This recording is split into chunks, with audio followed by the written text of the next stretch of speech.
வணக்கம். வலி அதிகமாக இருக்கின்றது. இடுப்பிலிருந்து ஆரம்பத்தில் வந்து லோ பேக்கில் பெயின் இருந்தது. லோ பேக்கிலிருந்து காலுக்கு வலி வந்தது. காலில் இருந்து முட்டிக்கு கீழே வலி அதிகமாக இருக்கின்றது. இடுப்பிலிருந்து வலி வந்து ரேடியேட்டிங் பெயின். நடக்கும்போது குதிப்பள்ளத்தில் ஏறி இறங்குற போது ஒரு வலி ரொம்ப அதிகமாக இருக்கின்றது என்று பேஷண்ட் சொன்னாங்க.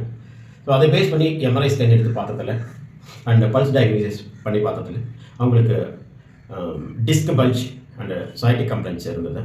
ஸோ L4 L5 பட் இதுக்கு ஸ்டேஜ் 4 பட் ஸ்டேஜ் 3 ஸ்டேஜ் 4ல் இருக்காங்க பேஷண்ட்டு.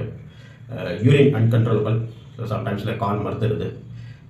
மோஸ்ட் ஆஃப் டைம் வந்து யூரின் வந்து கண்ட்ரோல் பண்ண முடியல. இது போன்ற சிம்டம்ஸில் வந்து இருக்கும்போது ஒரே தீர்வு ஆப்ரேஷன் மட்டும்தான் என்று சொன்னார்கள் மருத்துவர்கள். பட் இன்டகிரேட்டிவ் மெடிசனில் வித்தவுட் நான் சர்ஜிக்கல், அதாவது சர்ஜரி இல்லாமல் நான் சர்ஜிக்கல் மெத்தடில் ஸோ ரிவர்ஸ் பண்ணி நார்மலுக்கு கொண்டு வந்திருக்கு ஹோலிஸ்டிக் வெல்னஸ் கேர் சென்டரில் வந்த பேஷண்ட்டுக்கு.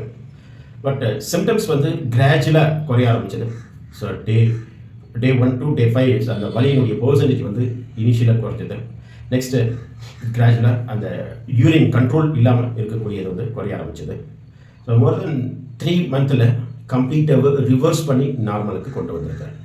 ஸோ இன்டகிரேட்டிவ் மெடிசனில் நான் சர்ஜிக்கல் மெத்தடில் வேணும் அக்குபஞ்சர் சிகிச்சை, வர்ம சிகிச்சை அண்ட் அனதர் தன் நேச்சுரோபதி சிகிச்சை கொடுத்து கம்ப்ளீட்டாக ரிவர்ஸ் பண்ணி கொண்டு வந்திருக்கேன்.